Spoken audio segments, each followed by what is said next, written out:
If you're looking to build a gaming PC this year, but aren't quite sure where to start, I've got the video for you. As today, I'll be walking you through the best PCs you can assemble right now for a range of different budgets. That's right, this video won't just cover one system or even two, but 3 different gaming PCs for the budget, mid-range, and high-end audience who want to spec up the perfect system for gaming in 2023. Let's do this. The Gigabyte Aorus 15 lineup is equipped with the latest RTX 40 series GPUs for top-tier performance. Plus, with display options up to Quad HD 165Hz, this laptop is a great bet for both high-resolution titles and competitive games alike. Plus, with AI accelerated performance in games, including via Nvidia's DLSS 3 and an Intel Core 13th Gen processor that clocks in at up to 5 GHz. Plus, all Aorus laptops come with a 2-year warranty in the UK, and you can learn more at the first links below. The way this video is going to work is I'm going to pick up my handy laptop, it is a Mac, sorry PCMR, and talk you through the best systems you can assemble right now for $1,000, $1,500, and $2,000. I'm also going to give some good areas where you can make upgrades potentially if you've got a bit more money to spend than the required budgets, or equally a bit less. All of the parts I mentioned will be linked at the affiliate links down below, but bear in mind prices are subject to availability and do change. I'll be using Newegg today over in the US to get my live pricing info to make it all a bit more realistic. Anyone wondering? It's currently Wednesday the 8th. Wednesday,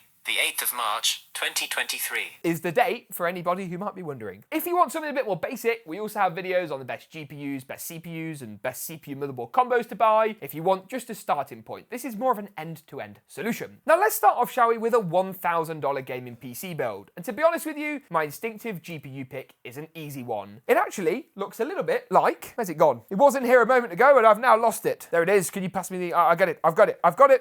It looks a little something like this. AMD's RX 6650 XT. Now, for a $1,000 build, this is probably one of the best GPU options. Will it fit in the budget, or will we have to tune down to another option? So let's go ahead and pop in the RX 6650 XT, and let's see what the lowest price 6650 XTs are on the market. Boom! MSI Radeon one, $279. I'll pop some graphs on your screen. This is better than a 3060 Ti in a lot of games, so from that point of view, this makes perfect sense. CPU-wise, for a more budget-oriented build, I'm going to go for Intel's 13400F. Other options include an i5 12600K if you want overclocking, faster clock speeds, or a Ryzen 5600X from last gen. But for, what is it, $209, can't go wrong. So once you've got the CPU and the GPU in, that should take up about 50%, between 45 and 55% of the total build budget. So that's given us a good kind of idea of where we're at. Once those two parts are in, there's only a few other major components we definitely need for a functioning PC. A cooler for the CPU, unless of course we opt to use the stock cooler, some memory, an SSD, a motherboard, case, and power supply. With our CPU and graphics card, that gives us 7 or 8, depending on how you want to do it, with the cooler or not, different components to buy. So the CPU's in, as I say, next we need a motherboard, and because we've gone for an Intel CPU, we need a B760 motherboard, or a more expensive, but perhaps a bit useless for this build, Z790. Let's have a look at the lowest price options available. I'm not necessarily saying that the cheaper the better when it comes to motherboards. That's not a great way of going about it. And we have got a guide on the best you can buy right now. For example, there's 2 options here. We've got this Gigabyte one over here that doesn't have Wi-Fi, and we have one that does. And that, to me, makes a lot more sense. So I'm going to add that to my cart, and for only $129, micro ATX as well, saving us a bit of money. Got all the connectivity, but of course, if you want something a bit more snazzy overall, there are options for that too. Because this is a DDR4 motherboard, I'm going to pick myself up 16 gigabytes of DDR4 memory. Low latency is going to do us nicely, and let's have a look what they got. I quite like Corsair's Vengeance RGB Pro. We've reviewed it well on the channel and on our website. Always a good thing to do, have a look through our site, see what some of our favorite products are for these categories, and that'll give you a good idea of where you want to be. So have a look at the baskets. We've got 6 items already, and we are at $689 for the motherboard, GPU, CPU, RAM. How have we got 6 items? That's 4. Because it's given us like free gifts. It's given us an Intel pen worth $9.90. Yeah, wow, exactly. And a Radeon game bundle. So we only actually have 4 items and we're at about $700. We do need an SSD, so I'm going to go for a Gen 3 SSD, an NVMe drive. You'll notice as we work through to the higher end parts of today's build that the drives get more expensive. It's an area where you can get a bit more speed. I personally like Samsung's SSD 980. That is a personal favorite. So let's see if we can get a drive like that. Right, here we go. $54 for the 500 gig. That is going straight in my basket. Yes, please. This is far like spending money. This is great. Nice. So that's most of the major components now in. We've got a case and a power supply to pick next. Now, Dan, editor Dan is off screen. I've got a question for you. Go on. How many watts do we need for a 6650 XT? Recommended is 650, is it? Yes, I think, well, the recommended might be lower. Ideal is 750. Yeah, okay. I'm going to go 650 because I like live on the edge. I'm going to try and save some money. So let's see what Newegg have got. 650 watts that we can get. Quite expensive options in here, really. You might find then you want to filter it down by brand. Corsair, I know, for example, their CX650M, use that loads of times. Great power supply. That's going straight in my basket too. Now, a lot of these components are about getting the right bit. So the CPU and the GPU, it's important to get a good pairing, avoid bottlenecks. RAM, you want 16 gigs for a low to mid-range build. 32 gigs for anything higher. Power supply is obviously defined by how many watts you need and whether you want one with fancy features. And beyond that, it's about parts that fit your preference. So for example, the case, we need a PC case that looks nice, but to be honest, for a build like this, isn't going to cost us too much money. Now that means that unfortunately, this, the Cadilla's Diamond, what a case, wow, is not going to work. Way too expensive. So let's go and filter our cases. What can we get for $50 to $75? Ideally from a brand I've actually heard of. Okay, right, that's an easy decision. I like some of the cases from Montech. I think they do a really good job. It's mesh, got loads of RGB fans. Of course, this is quite a quick choice. Case mega down to personal preference. But for a build like this, as I say, if you're spending more than 10% of the budget on the chassis, you're spending too much money. So motherboard's in, graphics cards in, power supply, CPU, RAM, SSD. Case, I think we're kind of there. I feel like we're missing something. the Intel pen. The Intel pen, we've got the Intel pen. So currently we're $105 under budget, which is really, really good. So there's a few areas actually where we can try and make some improvements. Of course, we only went for a 500 gigabyte SSD. I think now looking at it, that might have been a mistake. And that if you're building this system, you might want a bit more storage. They've got a 1 terabyte one for 96 or a 980 Pro for only 109. That to me makes way more sense. PCI Gen 4, not the fastest Gen 4, but Gen 4 nonetheless. That is a great, great deal. Let's add that into the basket. And we'll also, while we're going to do this, add a CPU cooler in. So something to keep the 13400F that little bit cooler. Let's have a look for an air cooler. I don't think we want something with too much of a cost overhead, right? Hyper 212 from Cooler Master is a nice cooler, but a bit expensive really for what you get in.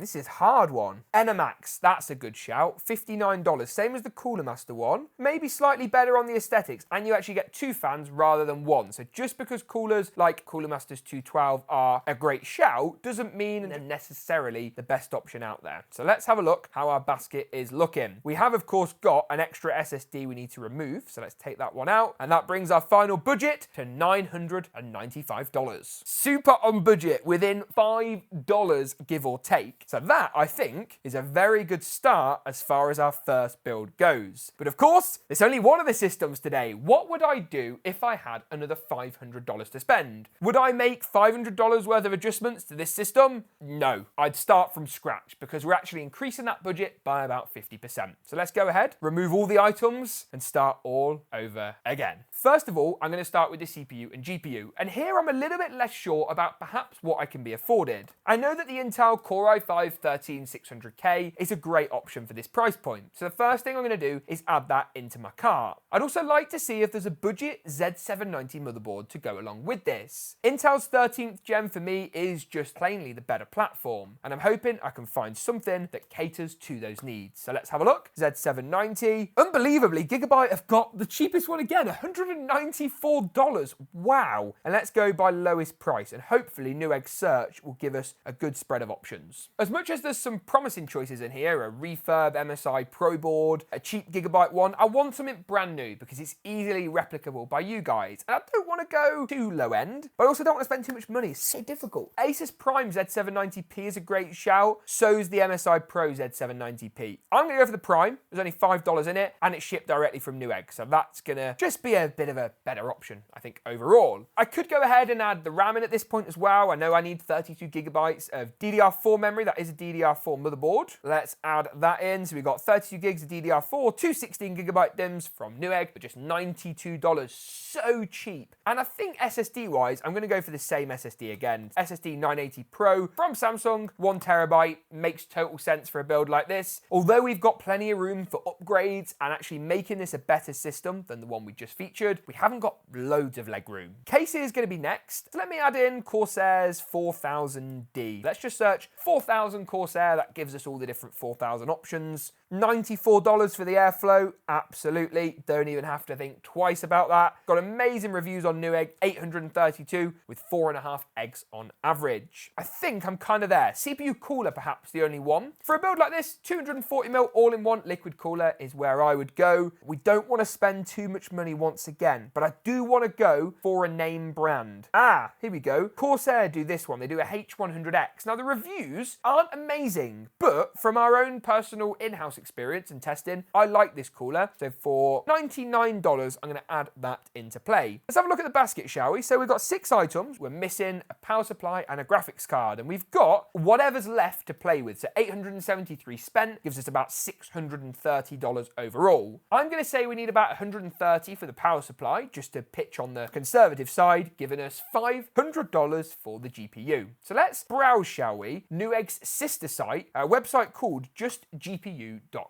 Now, JustGPU is an amazing site. This is not an ad. We don't even work with Newegg. We'll put some links to them below, but we don't have like a relationship with them or anything like that. But their JustGPU site's great because it gives you just GPU deals. So let's have a look at their top selling options, and let's set our maximum budget to $500. So let's tune that up. Let's say $550. We might go over budget a little bit. I don't really want to, but we might a little bit. And let's sort by highest price. Let's go maximum on the budget first of all. So, interesting. We can get a 3070 or an RX 6800 XT. That's a difficult choice. I think personally, we'll be able to get a 3070 for cheaper than the 6800 XT. The 6800 XT, while a better option, a bit over budget. So let's go back to Newegg. Let's see if we can get a Gigabyte RTX 3070 for that $500 price point. Under $500 would be insane. Let's have a look. Brand new one. There's one here for $550. I think here we go, $539 for the Eagle. That's a better price. That's a bit more like I was looking for, and it's sold and shipped by Newegg directly as well. So I'm going to put that into the basket, add that to the cart. That's going to go in. Lovely stuff. And if we take a look at the overall cart cost, we're at how many dollars? $1,416. Guys, I think I'm going to go over for the mid-range build. Sorry. Let's see what we can do though. So we need, for a 3070, at least a 750 watt power supply. Let's see what the cheapest reputable 750 watt unit is that we can find. Let's have a look. Thermal tape to it's a little bit too cheap. Corsair CX750M. Yeah, once again, Corsair, you've got my heart when it comes to these things. Let's have a look how much I've gone over. By $5!